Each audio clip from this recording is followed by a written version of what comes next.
Good morning everyone. आज अपन constitution में जो प्रियम्बल है उसके बारे में अपन चर्चा करेंगे विस्तार से, जिसको उद्देशिका और प्रस्तावना दोनों कहते हैं।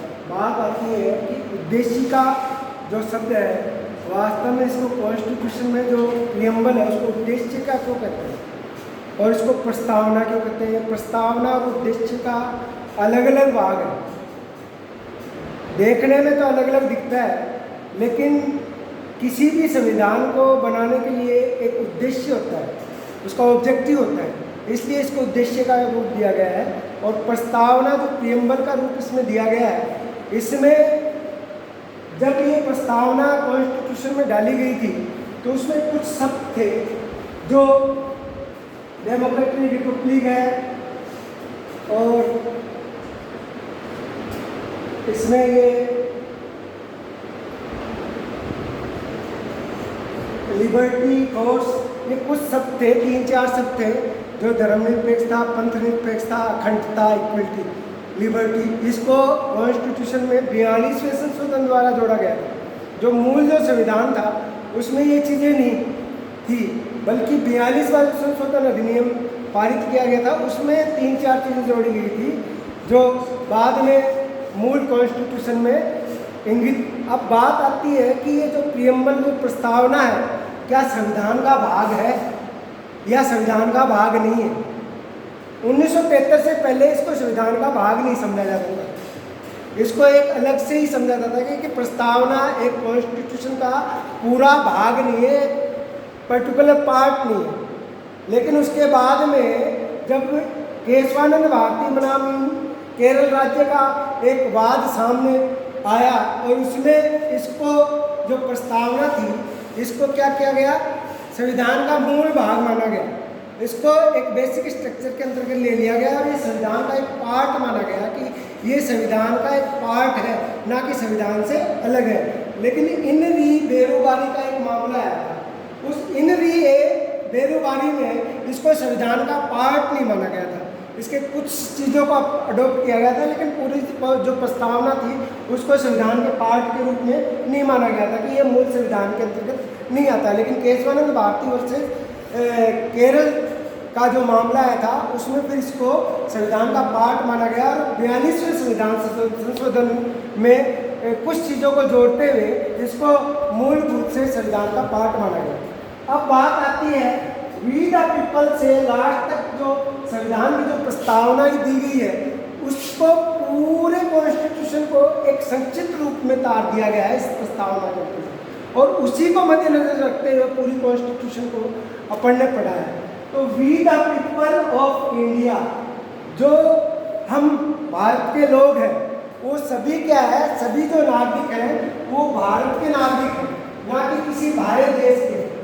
अपने जो आंतरिक देश में जो भी लोग रहते हैं, जितने भी व्यक्ति हैं, वो क्या है, सभी क्या कहलाएंगे, भारत के नागरिक। यानी कि भारत के अंदर जो भी व्यक्ति पैदा हुआ है, चाहे वह उसका पिता माता अदर कंट्री का हो, लेकिन अगर उसकी माता इस अपने देश की है और अपने देश में अगर कोई बच्चा पैदा होता है तो वो भारत का नागरिक कहलाता है। इसी प्रकार से अगर उसका पिता अपने देश का है, माता बाहर देश की है, लेकिन वो बच्चा कहाँ पैदा हुआ, अपने देश में पैदा हुआ, तो वो भारत का नागरिक कहलाएगा। यानी we the people of India, हम सब क्या है, भारत के लोग। ये यहाँ पे कहता है, बोलता है having solemnly resolved the constitute India into a sovereign socialist democratic republic and to secure to all its citizens। यानी कि कहता है कि संपूर्ण भारत को एक संपूर्ण संपन्न समाजवादी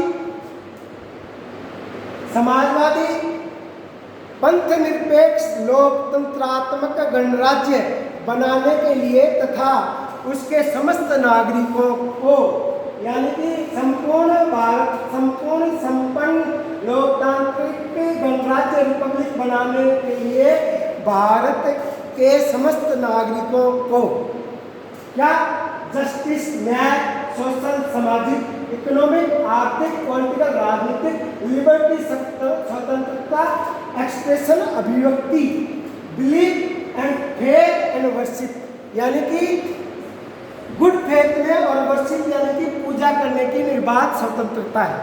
ये लाइन ये कहती है। अब बात आती है इसमें जो बात आई sovereign socialist democratic republic and secure to all citizen, यानी कि जो सोशलिस्ट और डेमोक्रेटिक रिपब्लिक है ये भारत के 42वें संशोधन संविधान संशोधन द्वारा ये चीजें जोड़ी गई थी। संपूर्ण प्रभुत्व संपन्न समाजवादी लोकतंत्रात्मक पंथ निरपेक्ष गणराज्य की स्थापना करना, ये जो शब्द थे ये मूल संविधान में नहीं थे। ये कब आए? 42वें संविधान संशोधन के पश्चात केशवानंद भारती वर्सेस केरल राज्य का जो वाद था उसके बाद में ये इन शब्दों को जोड़ा गया और कहा गया कि ये हमारे संविधान का मूल भाग है। क्या है? हमारे संविधान का मूल भाग है। ठीक है, ये संविधान का ही पार्ट है। तो पूरी प्रस्तावना को केशवानंद भारती बनाम केरल राज्य के वाद से निर्णित होने के बाद में 42वें संशोधन द्वारा ये socialist democratic republic secure to all citizens ये सब इसमें जोड़ा गया। Henry Berubari versus union of India का जो वाद था उसमें इस प्रस्तावना को संविधान का भाग नहीं माना गया था। उसके पश्चात Keshavananda Bharati versus union of India का जो वाद आया उसमें इसको संविधान का भाग माना गया। ये एक मूल बिंदु है। कई बार एग्जाम में शॉर्ट फॉर्म में पूछा जाता है, ऑप्शन दे दिए जाते हैं Henry Berubari versus union of India, Keshavananda Bharati versus union of India, Maneka Gandhi versus union of India, MC Mehta versus union of India. अब उसमें बात आती है कि क्या ये प्रस्तावना जो है वो संविधान का भाग है? कौन से वाद में बताया गया है? तो उसमें Keshavananda Bharati versus union of India उसका सही आंसर होगा। इसी प्रकार से क्या ये प्रस्तावना भारत का इंडियन कॉन्स्टिट्यूशन का भाग नहीं है? तो उसमें हेनरी बेरूवारी का जो है वो इस प्रकार से क्वेश्चन पूछा जा सकता है। दूसरा, सोशलिस्ट डेमोक्रेटिक रिपब्लिक, ये जो शब्द है 42वें संविधान द्वारा जोड़ा गया है, तो इसमें भी क्वेश्चन पूछा जाता है 41, 42, 43, 44, यानी कि 42वें संविधान संशोधन द्वारा कौन सी चीज़ों को इसमें जोड़ा गया है। तो उसमें कुछ चीज़ें मिला के ऑप्शन में पूछ लिया जाता है और जो जो चीज़ें जोड़ी गई है वो उसमें जो ऑप्शन में दी गई है वो बतानी पड़ती है और उसका आंसर सटीक आ गई। ये दो प्रकार के क्वेश्चन इस प्रकार से पूछे। ये 3-4 जो मैंने क्वेश्चन बताए हैं ये एग्जाम के पॉइंट ऑफ व्यू बहुत ही इंपॉर्टेंट है। अब आगे बात चलती है जस्टिस। जस्टिस यानी कि न्याय। सभी को समान न्याय प्राप्त होगा। हमारे देश में क्या है? Equality before law under article 14 of the constitution. सभी को इक्वलिटी है। कोई भी नागरिक अलग अलग नहीं है, चाहे जेंडर हो, चाहे मेल हो, चाहे फीमेल हो, सभी को समान अधिकार है। ये नहीं है कि प्रधानमंत्री बंदूक लेके किसी के गोली मार दे और उसको सजा न मिले। जिस प्रकार से आप लोगों को जो अधिकार प्राप्त है, कर्तव्य है जो प्राप्त कॉन्स्टिट्यूशन के द्वारा दिए गए हैं, वो सभी नागरिकों को, भारत का कोई भी नागरिक हो, चाहे वो प्रधानमंत्री हो, चाहे राष्ट्रपति हो, चाहे कोई भी मंत्री हो, चाहे कोई भी एम्बेसडर हो, उसके लिए समान नियम लागू है। जस्टिस जो है, जो न्याय जो है सभी के लिए क्या है? समान है। अगर प्रधानमंत्री ने किसी का मर्डर किया है तो उसके लिए भी वही सजा है जो एक आम नागरिक के लिए सजा है। उसमें उसको कोई प्रिकॉशंस नहीं दी जाएगी। ये नहीं है कि उसके पास सुरक्षा गार्ड है तो उसने आदेश दे दिया इसके गोली मार दे, उसने गोली मार दी तो वो अपराधी नहीं, वो अपराधी। दुष्प्रेरण, हत्या के दुष्प्रेरण का अपराधी अगर किसी दूसरे को कहता है तो हत्या के दुष्प्रेरण का अपराधी है तो अपराधी है। इसमें कोई भी व्यक्ति न्याय से विमुक्त नहीं हो सकता। सभी जस्टिस, सभी को समान जस्टिस प्राप्त है। किसी को भी ये नहीं कह सकता कोई कि मेरे को जस्टिस में समानता नहीं है, मेरे को अलग अधिकार है, प्रधानमंत्री को अलग है, राष्ट्रपति को अलग है, या कोई मंत्रिमंडल हो रहा है उसको अलग है, कलेक्टर को अलग पावर है, नहीं। न्याय के मामले में सभी क्या है? समान। अब बात आती है सोशल यानी समाज, सामाजिक तौर पे अगर देखा जाए तो सभी को अपने समाज में जीवन यापन करने का अधिकार है। सामाजिक दृष्टि से भी देखा जाए तो सभी जो समाज में सभी व्यक्ति रहते हैं वो सभी समाज में एक समान के रूप में काम करते हैं। सभी को अपनी अपनी स्वतंत्रताएं हैं, कोई भी उसमें हस्तक्षेप नहीं कर सकता। किसी को पूजा करने का अधिकार है, किसी को काम करने का अधिकार है, जो भी है समाज में जो भी चीज़ें अवेलेबल है वह सभी व्यक्ति समान रूप से अडॉप्ट कर सकते हैं। बात आती है आगे इकोनॉमिक आर्थिक दृष्टि से। यहाँ पे कोई गरीब कोई अमीर कोई कुछ नहीं है। अलग अलग कंट्री में तो सेम ही है, उनकी जो आय है सेम है, लेकिन यहाँ पे अपनी मेहनत के बल पर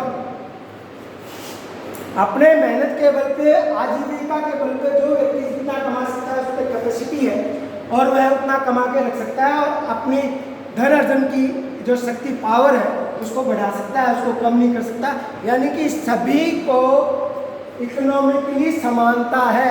यहाँ पे कोई व्यक्ति ये नहीं कह सकता कोई अमीर है कोई गरीब है कोई मीडियम क्लास का है। सभी इकोनॉमिक दृष्टि से देखा जाए तो सभी व्यक्ति क्या है, समान है। कोई व्यक्ति कमजोर या ताकतवर वो नहीं है। सभी अपने मेहनत के बल पर अपने कार्य के बल पर धन अर्जन करते हैं, अपनी क्षमता बढ़ाते हैं। हर व्यक्ति को इकोनॉमिक दृष्टि से समान देखा जाएगा। ये नहीं देखा जाएगा कि वो अमीर है तो ये है, वो गरीब है तो ये है, नहीं। सभी में कार्य करने की क्षमता है और हर व्यक्ति अपना कार्य समय पे टाइम पे करता रहेगा। अब बात आती है यहाँ पे पॉलिटिकल राजनीतिक। जो राजनीतिक बात आती है तो राजनीतिक क्षेत्र में देखा जाता है तो यहाँ पे सभी व्यक्तियों को चुनाव लड़ने का भी अधिकार है। कोई व्यक्ति ये नहीं कह सकता कि मैं चुनाव नहीं लड़ सकता। जो एज निर्धारित की गई है 21 से बाद में चुनाव लड़ने का जिसको अधिकार है वो राष्ट्रपति का चुनाव लड़ता है, प्रधानमंत्री का। लेकिन जो उसमें क्वालिफिकेशन दी गई है, जो उसमें नेचर दिया गया है, उसी के अनुसार वो, यानी कि राजनीतिक दृष्टि से देखा जाए तो भी सभी व्यक्ति समान है, कोई व्यक्ति अलग अलग नहीं। Liberty of thoughts and expression. Liberty of thoughts का मतलब क्या है, स्वतंत्रता।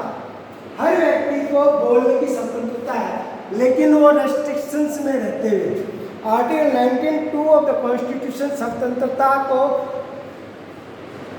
रोकता है। कुछ रेस्ट्रिक्शंस लगा के आर्टिकल 19(2) ऑफ द कॉन्स्टिट्यूशन कुछ स्वतंत्रताएं हैं उन पर रेस्ट्रिक्शंस लगाता है। यानी कि स्वतंत्रताएं आपको दी गई है, आप स्पीच एंड एक्सप्रेशन यानी कि अपनी अभिव्यक्ति वाक एवं अभिव्यक्ति का काम को अपन काम में ले सकते हैं, लेकिन आपका जो कर्तव्य है, अधिकार है, उसके अनुरूप आप अनावश्यक बातों को यूज में नहीं ले सकते। समाज में पब्लिक प्लेस पे जिन बातों को एक गुड फेथ में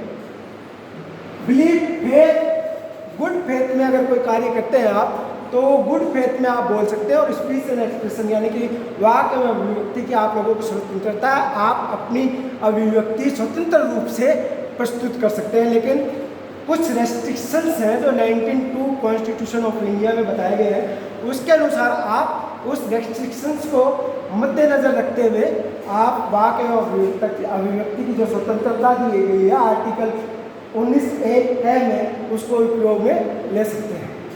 अब बात आती है वर्शिप। हर व्यक्ति को पूजा करने की निर्बाध स्वतंत्रता है। मैं किसी की भी पूजा करूं। हमारा देश धर्म प्रधान देश है, इसमें सभी धर्म समान है।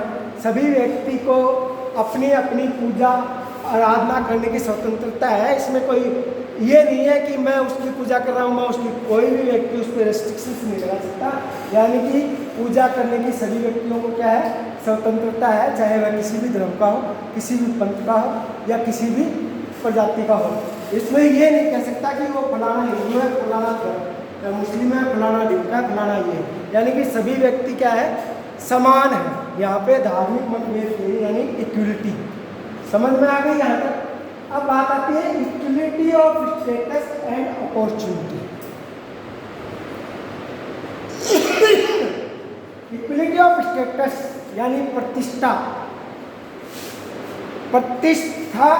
और अपॉर्चुनिटी यानी अवसर। प्रतिष्ठा और अवसर की सभी को समानता है, सभी को अपनी अपनी equality of status and opportunity को देखते हुए सभी इसमें समान है। कोई ये नहीं कह सकता कि मेरे को इस अवसर का पूरा फायदा नहीं मिला। सभी को समान अवसर मिलता है, चाहे वह किसी भी परिस्थिति में किसी भी जगह जाए।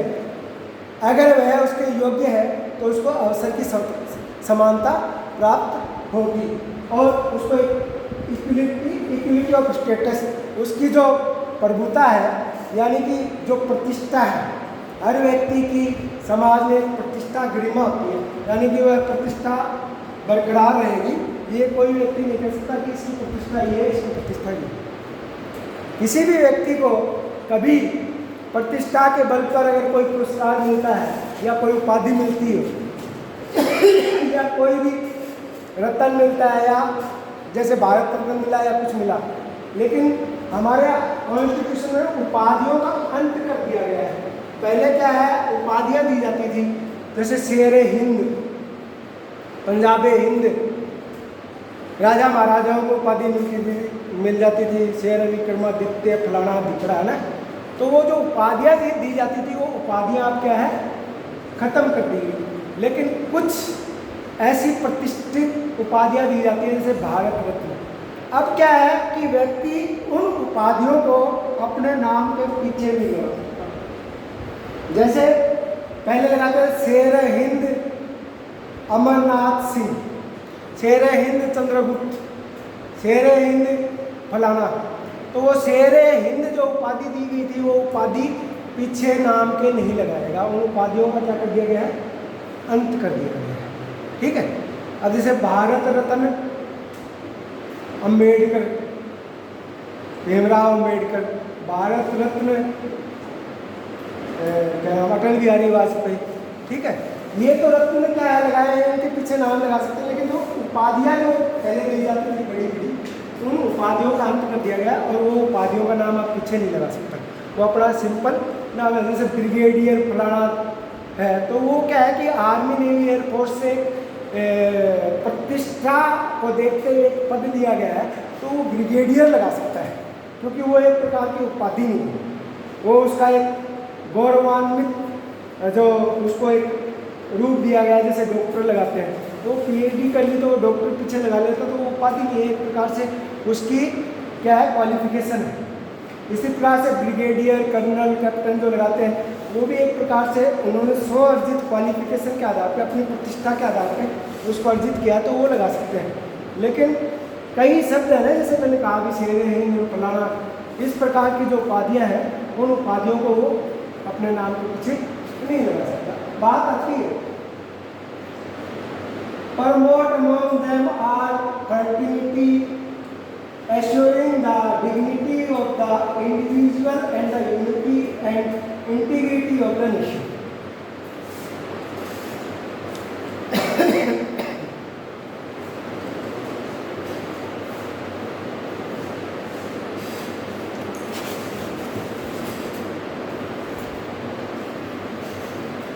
व्यक्ति की गरिमा और राष्ट्र की एकता, अखंडता सुनिश्चित करने वाली बंधुता बढ़ाने के लिए तथा उन सब में एकता लाने के लिए इस फ्रेटर्निटी का यूटिलाइजेशन किया गया है। अब बात आती है dignity of individuals and unity and integrity of the nation, यानी कि राष्ट्र की एकता और अखंडता। अब ये बात आती है राष्ट्र की एकता और अखंडता।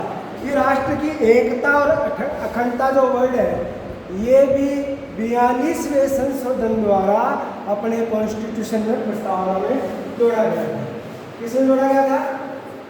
42nd अमेंडमेंट था।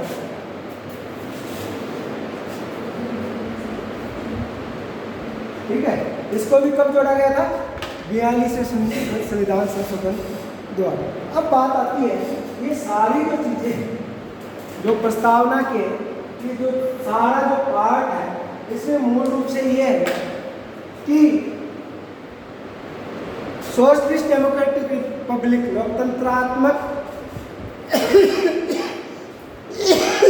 समाजवादी पंथ निरपेक्ष लोकतंत्रात्मक गणराज्य, ये जो सब थे 42वें संशोधन द्वारा जोड़े गए थे। इसी प्रकार से unity and integrity of the nation, ये भी 42वें संशोधन द्वारा जोड़े गए थे। ये शब्द और ये शब्द 42वें संशोधन से पहले कॉन्स्टिट्यूशन में प्रस्तावना में नहीं थे, इनको 42वें संशोधन द्वारा जोड़ा गया। ठीक है, अब बात आती है कि हमारे इस संविधान को स्वीकार कब किया गया था और लागू कब किया था, इसमें विरोधाभास होता है। कई बार क्वेश्चन पूछ किया जाता है एग्जाम में कि भारत का संविधान कब लागू हुआ, भारत का संविधान कब अंगीकृत हुआ, भारत का संविधान कब अंगीकृत हुआ। अब उसमें क्या है, 26 नवंबर 1949, फिर 26 जनवरी 1950, ये 2 ऑप्शन आते हैं। इसके अलावा 15 अगस्त वगैरह वगैरह कुछ भी ऑप्शन आते हैं। अब बात आती है यहाँ पे लागू को, बात आती है कि हमारा भारत का संविधान कब अंगीकृत हुआ, तो इसमें कंफ्यूजन हो जाता है। तो हमारे भारत का संविधान कब अंगीकृत हुआ, 26 नवंबर 1949 को, और लागू कब हुआ, 26 जनवरी 1950 को। ये चीज़ें ध्यान में रखने योग्य है। ठीक है, तो ये जो प्रस्तावना का जो टॉपिक है ये क्लियर है। इसमें 2 केसेस है, इन री रेरुवारी वर्सेस यूनियन ऑफ इंडिया और Keshavananda Bharati versus union of India. अब बात आती है इन री, जो इन री शब्द आ रहा है बार बार, in re, what do you mean by in re. जितने भी रेफरेंसेस केस हैं, यानी कि रेफरेंसेस जितने भी केस हैं वो इन री के अंदर आएंगे, उनके पीछे क्या लगेगा, इन री। जैसे इन री बेरुवारी, इट्स ए रेफरेंस केस। ठीक है, उसके ऊपर कभी भी संशोधन हो सकता है, वो पूर्णतः पूरा रिजल्ट नहीं है सुप्रीम कोर्ट का, वो एक बार के लिए रिजल्ट दे दिया गया है, लेकिन वो पूर्णतः लागू नहीं। ठीक है, इन री बेरुवारी के मामले में कहा था कि प्रस्तावना is not a part of constitution, preamble is not a part of constitution. समझ में आ गई, इसलिए इन री बेरुवारी समझ में आ गई। रेफरेंस केसेस, ये क्या है कि बुक्स में नहीं मिलता, बताता कोई नहीं है, तो ये क्या क्या है, इन री बेरुवारी, इन री रेफरेंस। समझ में आ गई बात। और बात आती है Keshavananda Bharati versus union of India. अब Keshavananda Bharati versus union of India के लिए केशवानंद भारती वर्सेस केरल राज्य। केशवानंद भारती क्या करता था, केरल में एक आश्रम चलाता था। क्या चलाता था, आश्रम चलाता था। तो केरल सरकार को अपने डेवलपमेंट में, स्टेट गवर्नमेंट को अपनी डेवलपमेंट के लिए उस आश्रम की जमीन को अडॉप्ट करना था। क्या करना था, उस आश्रम की जमीन को अडॉप्ट करना था, कि अपने स्ट्रक्चर में लेना था।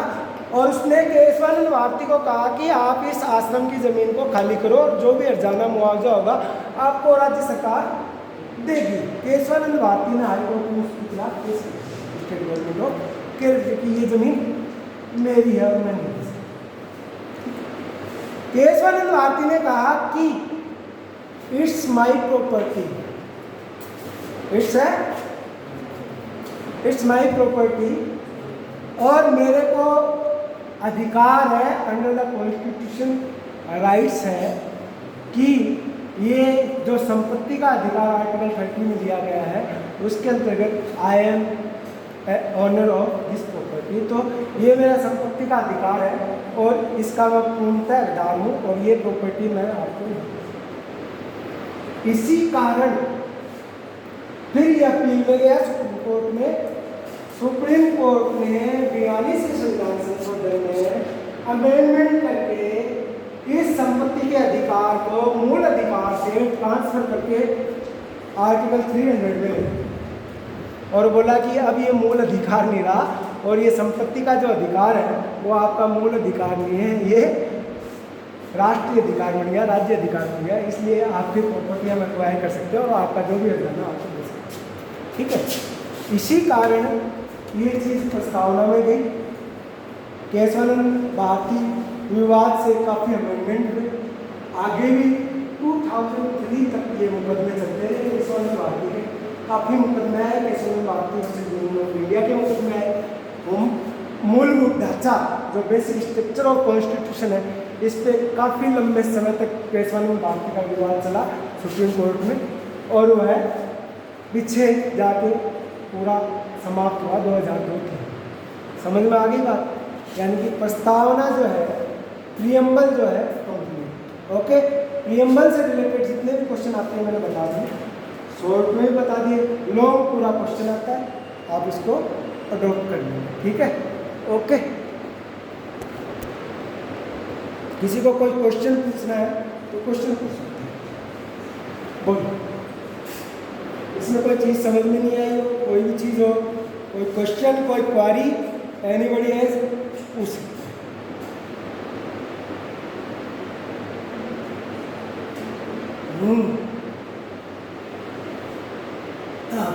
सर आपने जो आपने सेक्टर था वो लिखा है। हाँ। सोशलिस्ट के बाद और डेमोक्रेटिक से पहले। सेक्टर या सर सर्जन सोशलिस्ट और सीधा ने वो लिख दिया डेमोक्रेटिक। वैसे बोल तो दिया था ना, और कुछ